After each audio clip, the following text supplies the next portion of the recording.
Hey, what's going on, weavers? In this episode, we will be making a Conquistador watch strap for this really cool watch here, the Kyoto Ghost Base Camp by UNDONE Watches. First off, a huge thank you to Daniel over at UNDONE for sending me this beautiful watch to make a strap tutorial for. I'll have a review of this watch coming out very shortly after this tutorial, which will be linked in the video. This Conquistador strap came out just perfect, and although it did take a bit of time, it looks amazing and works wonderfully as a watch strap. It's also great because it's a two-piece strap, and for those of you that wear watches that have fitness trackers and whatnot on them, this will work great for that. So that being said, let's get into it. So aside from the usual tools in terms of materials, I'm using 95 paracord for this strap. You could use microcord, but it would take a lot more time. Also, I have a replacement watch buckle in rose gold. This matched the hardware that came with the watch. I've also got some spare 20mm spring bars. I also considered using this watch tool to hold on to the watch as I worked on it, but didn't end up using it. All links for everything seen here will be linked down below. To start this one off, I'm going to put my spring bars onto my watch. You can use your fingers or the spring bar tool, whichever works best for you. If you don't want to tie the band onto the spring bars, you can always use a toothpick instead.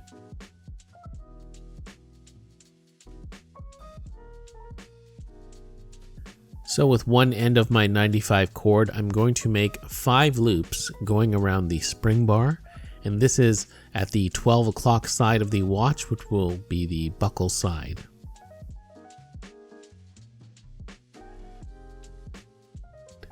I'm wrapping the loops from the bottom to the top like so.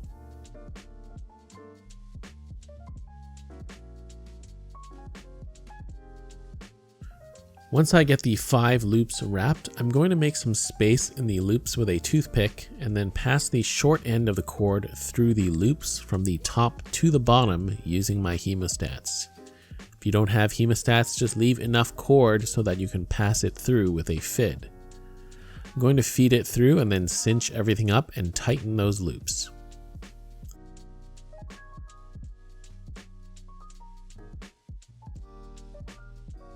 Now with my 5 loops, I can start tying the Conquistador Weave. I used my Type 2 fid here, but I should be actually using the microcord fid, the smallest one. And I'm going to start by going through the loops on the further side of the loop in the direction I'm weaving. Also notice my running end exits on the left side in this orientation. And I'm going to do 5 loops across, and I ended up using a toothpick to make space in some of those loops that were a bit stubborn. Also, if you don't have a microcord fid, you can melt the end of your 95 cord and make a fid out of the cord itself. So just continue weaving that first row of Conquistador loops. If you've never done the Conquistador weave before, I highly suggest you practice with 550 paracord first. It's a lot easier and easier to manipulate. You could even just take a small piece of paracord and practice a few loops to get the hang of it before you do it with 95 cord. And here you can see me just touching that end of the paracord with my jet lighter. And the idea here is just to melt it, not completely burn it. And that's going to make the end stiff like a fid, and you won't actually need a microcord fid if you don't have one.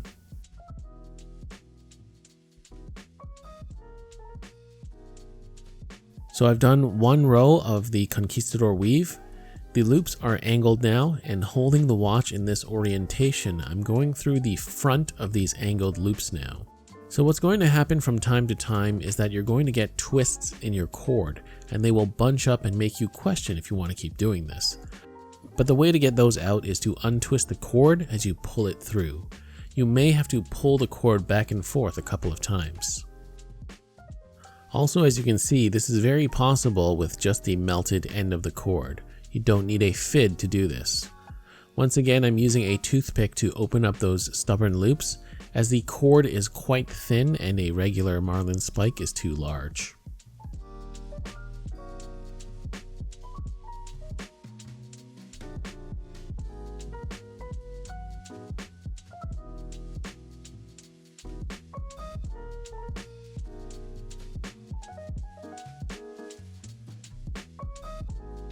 I found the loops on the sides were especially tough to get through, and I did this little trick with the toothpick to get the cord through.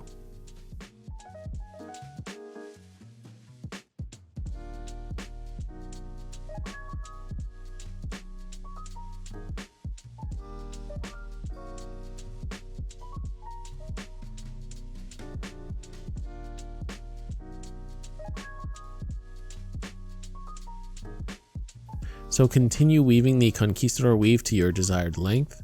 For my particular watch strap, this buckle side was 2 3/4 inches long, which is about 7 centimeters. We're going to continue this until we want to connect our watch buckle hardware. To attach the buckle hardware, I'm going to take the cord and go through the back of the buckle and to the front, and then continue the Conquistador weave for 2 loops.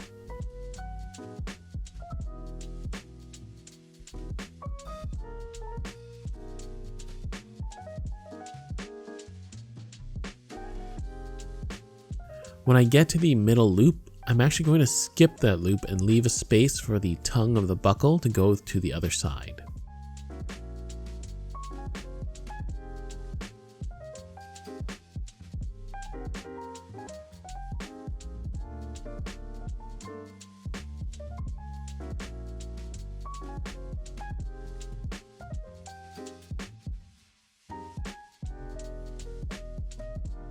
Now, working from the back side of the buckle, we're going to take the running end and pass it through the last 4 loops from one side to the other.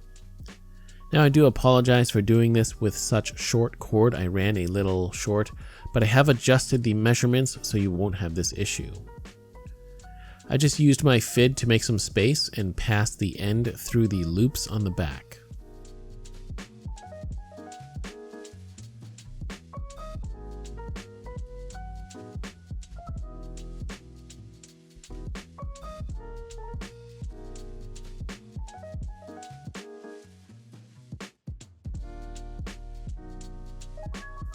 Once that's done, we're going to move to the other strap side.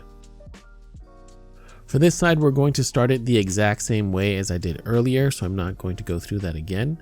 And I'm going to weave about 3 1/4 inches to 3 1/2 inches of Conquistador weave before I start adding adjustment holes in the next section. So weave as much as you need. This will of course depend on your wrist size.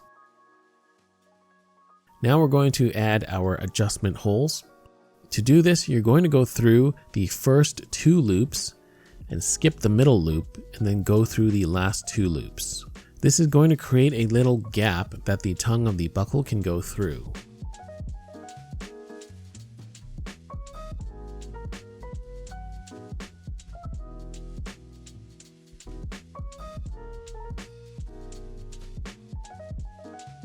From there, you're going to do another row of loops going back the way you came, and when you get to the larger loop second from the left, you're going to go through that loop twice, and then finish the row, which brings us back to 5 loops.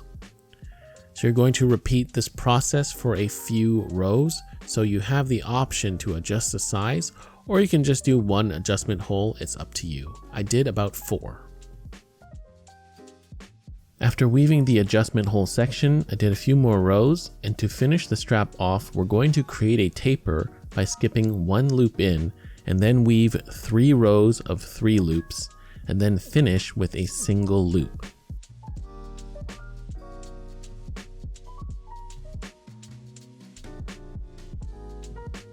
And then you're going to finish with a single loop.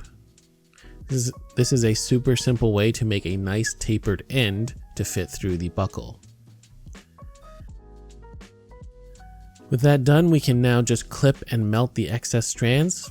As always, I just snip off the ends with my scissors, leaving a little bit, and then melt with my jet lighter and press down with my knotter's tool. Make sure you do this for all strands, and of course be careful around the hardware or parts of your watch. You could take the straps off if you're worried about getting too close to the watch.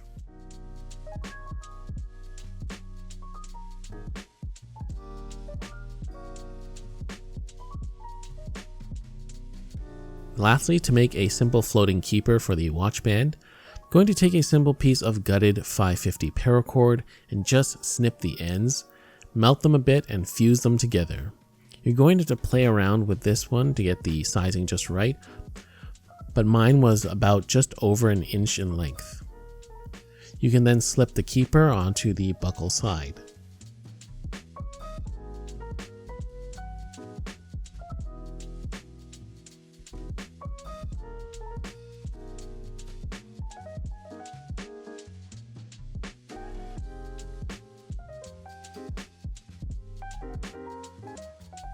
Now I, however, have this spare leather floating keeper that I'm going to use for my strap because I like the look of it.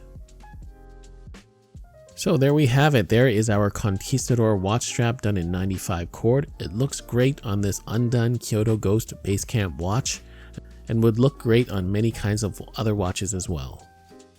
If you guys are interested in this watch by UNDONE, I'll include a link for where to get it on their website in the description box below. And don't forget, I will be doing a full review of this watch on my channel. Link for that will be linked in this video as well as down below.